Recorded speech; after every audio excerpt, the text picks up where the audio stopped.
All right, how y'all doing? This time, we got a special treat. We sitting on the lake with my good friend, Kevin Harris. How y'all doing? And we've been out fishing this morning. We've done pretty good. It's, what is it, May the 11th? I think it's May the 11th. Yes, May it 10th. is. And it's what I like to call God's apology for September down here. It is absolutely beautiful today.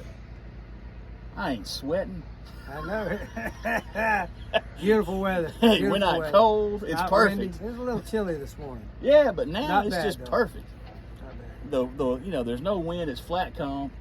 So we thought we'd take a break here before we went in and finished up and kind of give y'all a little fishing report, tell you what we're doing, tell you how Kevin's been catching some fish. He won the April Striper Club tournament with a couple of good fish. So we're just going to kind of chat for a few minutes and and on the same end of this thing is that Kevin's a guide here. So he's got some open dates coming up. So y'all reach out, look up Go Fish Lake Oconee on YouTube and the internet, and look up Kevin Harris on Facebook. Now, like there's not 10 billion Kevin Harrises, but Now, hashtag Go Fish Lake Oconee, all my social media stuff will come up. there you go. And Y'all book Kevin. It's well worth it. I bring my son who's with us today. And, come back here and say hi, Bo. Yeah, come here. Bo, we let him reel all the fish in today. I think I got to That's reel right. one, maybe two in. The video will be up this evening. Yeah, Kevin videos all his reports. All my trips are video. They'll be on my channel. All one word. Go Fish Lake Oconee. Go to YouTube, type that in, and bring up my channel. Go to videos. They're all dated. Shows you what I do out here every time I'm out here. I get out here pretty regular. Fishing slowed down the last few days for me, but it's been really good. And today, so. It's gonna be better and better after this little cold front moves through, and I think the fish will get a little more aggressive. You do mostly live bait. What are the keys to? Now, hang on a second. Slide the daggum thing back. Get a wider. Keys angle. what? The live bait fishing? Yeah, to your live bait Well, fishing. live well, you got to have a live well that's going to hold shad. It's got to have a filter system. You got to have aeration, good aeration. I use power pump, I believe. Is that the name of it? I think so. I've got one. You got to keep spares on the boat, guys. You cannot have one go out on you and not have another one to be ready to get it up and running. Power bubbles. That's the aerator that I use, and I carry a spare in case that thing was to ever conk out on me, because if it conks out, your bait will die very quickly and you will be stuck on a trip with customers with dead bait, and I do not fish with dead bait.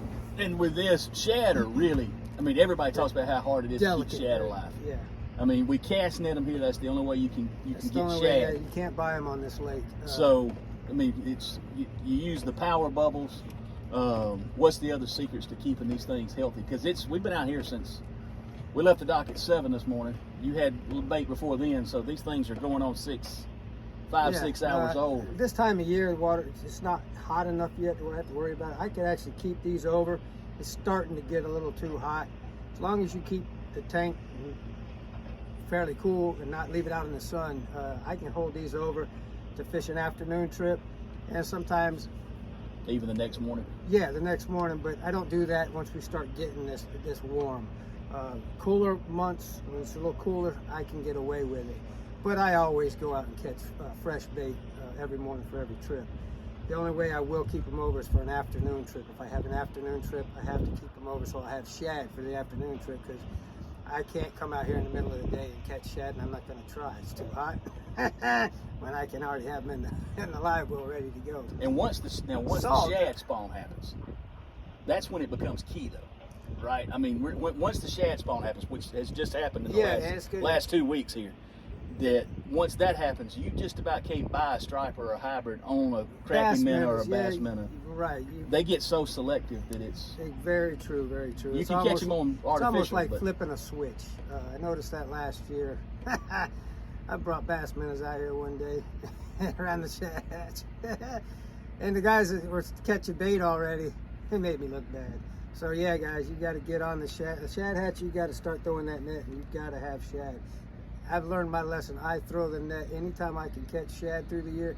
I catch shad and use shad. When it's freezing cold out here in the winter now, I will buy the bass minnows and they work fine. I will not throw the net when it's freezing cold. You'll see, well, you don't see, I haven't videoed much on my YouTube channel throwing the net, but I have been out here in the morning freezing my butt off netting shad just to try to have a better bite. But no, bass minnows work fine in the fall and the winter. It's coming into the spring, coming to the shad hatches when you really got to start really using shad. Now, what size net do you throw? I throw an 8, but you do not need an 8. A 6 foot's plenty big enough. This ain't South Florida, guys. You don't need. Yeah, you don't need a 12-foot net. I only throw an 8-footer because I let it sink down pretty deep, and the net closes as it sinks. So the bigger the net, the bigger span I have as it sinks and gets smaller. Because I like to fish with shad 3.5, 4 inch. And you can get away with using little ones like that. Then you got to use the real small hooks, and I like the bigger baits. I like the bigger baits. If you watch my videos, you'll see where I got a white bass that big. When I bring it in, it's got a gizzard shad in it that big with the tail sticking out of his mouth. These fish will eat big baits. I'm just a big bait fisherman in the sense of 3 to 4 inches. I do use the small ones. Don't get me wrong. That's all I can get. I use the small ones, but I like the good 4-inch baits, 3.5, 4-inch baits. Now, we're sitting out here. You've got a lot of rods out. On average, what, about 6, 8 rods? I run, you run down bait, and I run six rods. When I down bait, that we don't have many left, but that is the size I truly love to use. That is 3.5 inches. And that is a gift. There are some thread fins in here. I use them both. I don't decipher between which one is catching the most. I use them both. I put them down, and when rod bends over, who's going to reel it in? So what's your setup for live baiting, for down baiting? As far as what what kind of line you using? I use 20-pound main line, and I actually use a 17-pound fluorocarbon leader because I fish alone a lot, and it's too hard for me to use a net. I swing the fish in the boat, and you see on my videos when I'm by myself or fishing with a friend, we don't necessarily use the net, but I'm with customers, I definitely use a net to assure we get the fish in the boat, and it's just easier with a net with customers. But when I'm fishing with my buddies and stuff, we'll swing them in sometimes. I always swing them in, unless he's big. I'll swing up to 5-pounders in the boat. I normally catch and release, so if they're not good hooked, I let them go.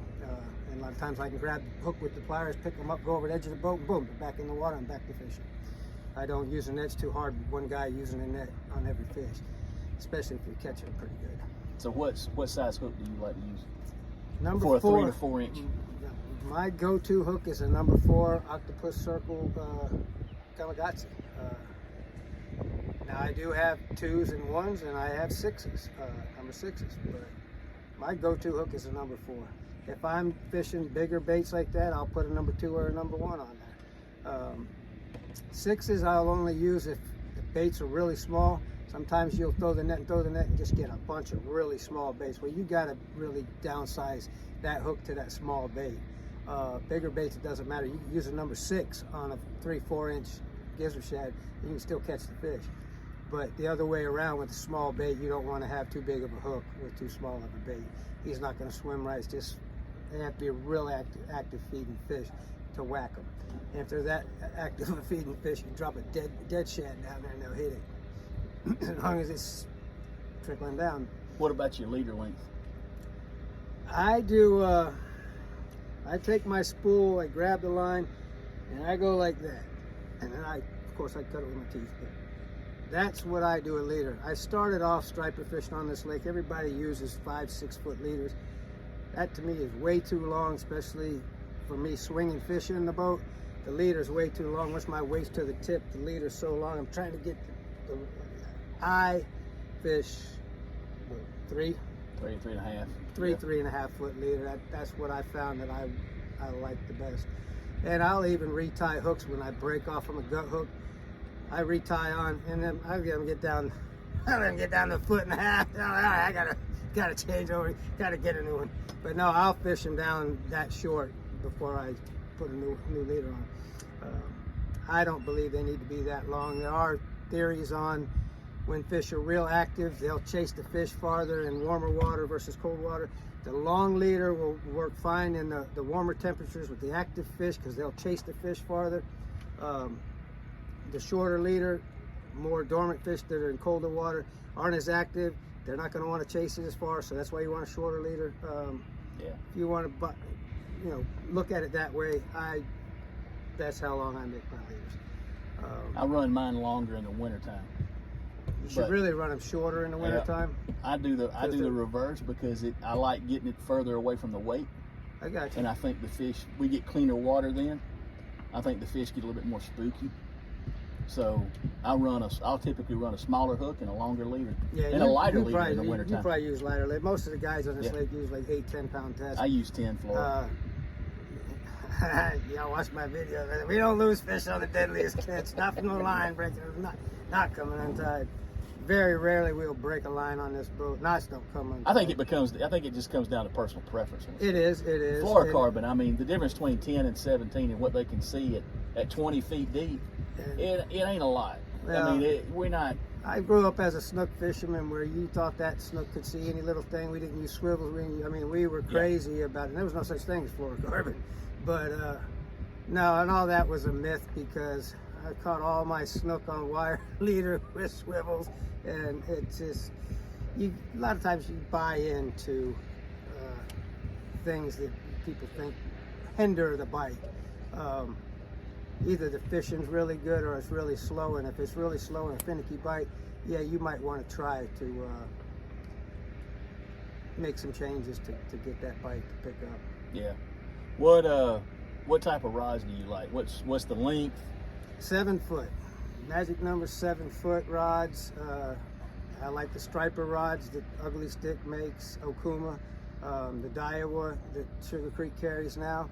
I love them. They got nice soft tips. They're not real expensive.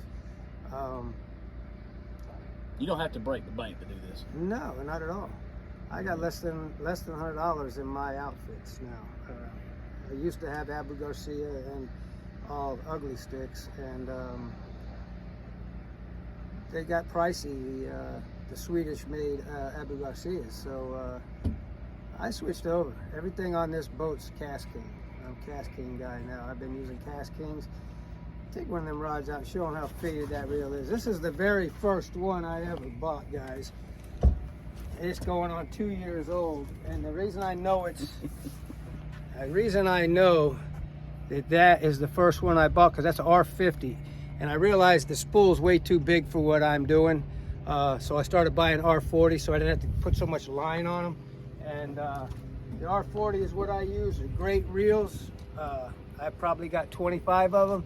I've only got 2 in the parts box. The clicker broke on one, and then the handle started reeling backwards on one. It's going to happen when you catch as many fish and use them as much as I do.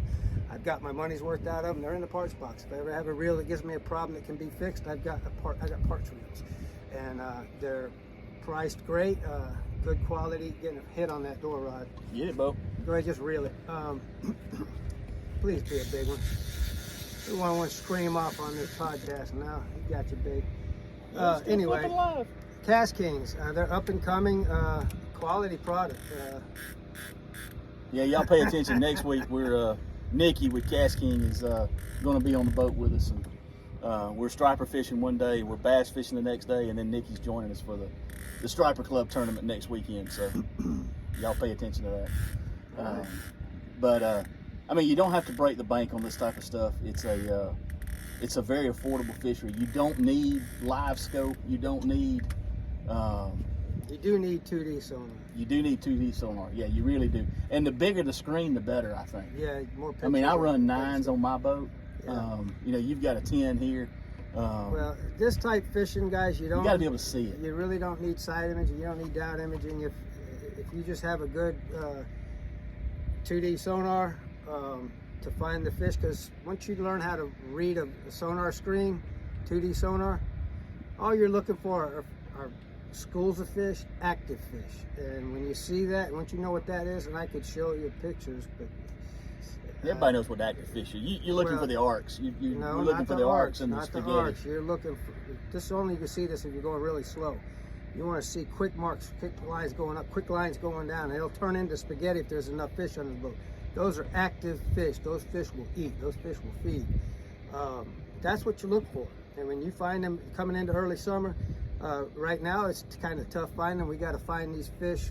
You're finding singles. You find a single here, a single there, and you put lines up, you start catching them, and they're just not grouped up tight right now. And they're going to be grouping up, I think, schooling up good schools here. It pretty much gets better from this point till July. I can't wait to get to them. I always say that. Don't get me wrong, guys. Fall fishing, winter fishing, and early spring fishing, it's good here. And I got videos. Like I said, I video all my trips, and you can see what I do through all that time. It's just more of an up and down struggle time. We're getting ready to come into a time where you come out here and I can't get rods baited customers. I'm like, who's going to get that? And you're constantly baiting them and putting them down, and you're not having to look for them. And you pull into a spot, and you know where to look and find them, and they're there.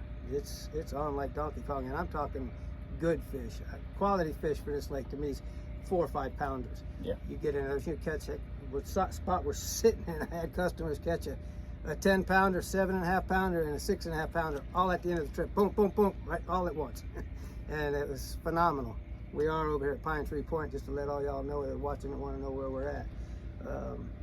But no, it can be phenomenal out here, striper hybrid fishing. These fish are very aggressive, schooling fish, so it's nothing for 3 or 4 or 5 rods to go down. You'll see it on my videos. It's happened many times. The rods just start bending over. It's just very exciting.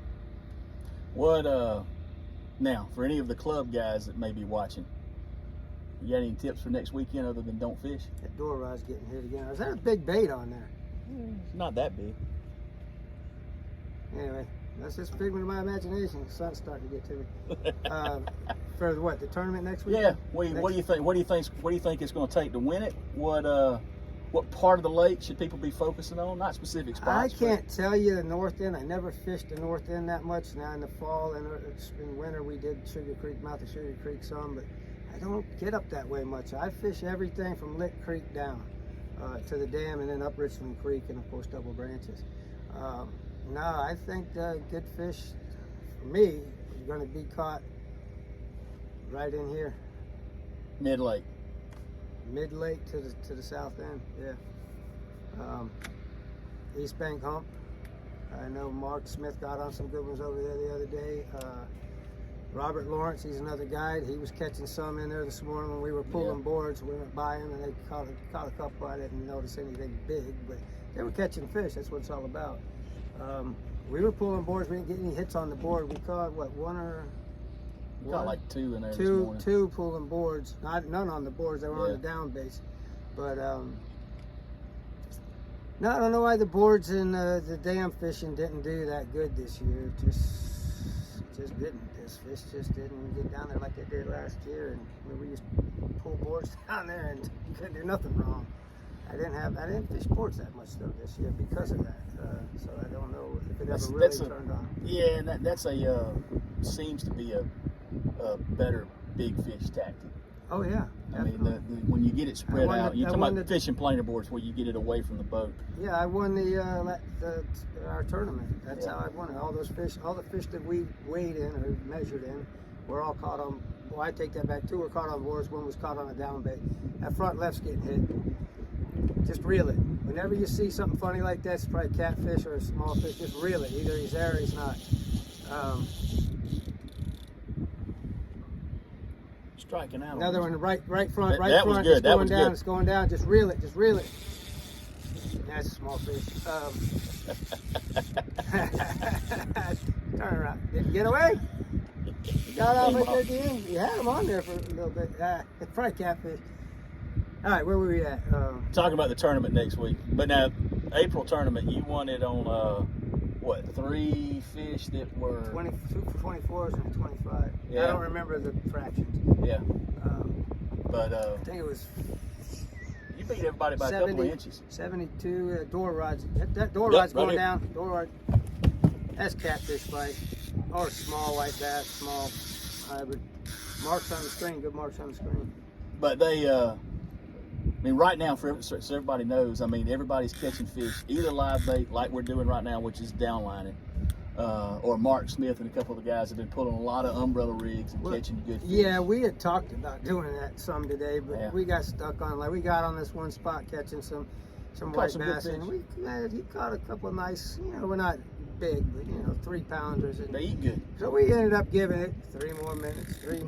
So we cut a lot of time there. And, so we never did break out the Mini Max. I've got them over there hanging on the door. But yeah, we had pretty baits today. So we definitely had pretty baits. Yeah. And we just didn't get numbers. What did you caught 12, 14 fish maybe? Yeah, something like that. But, Something like that. But, all right, Kevin, well, what's your phone number so everybody can get in touch with you?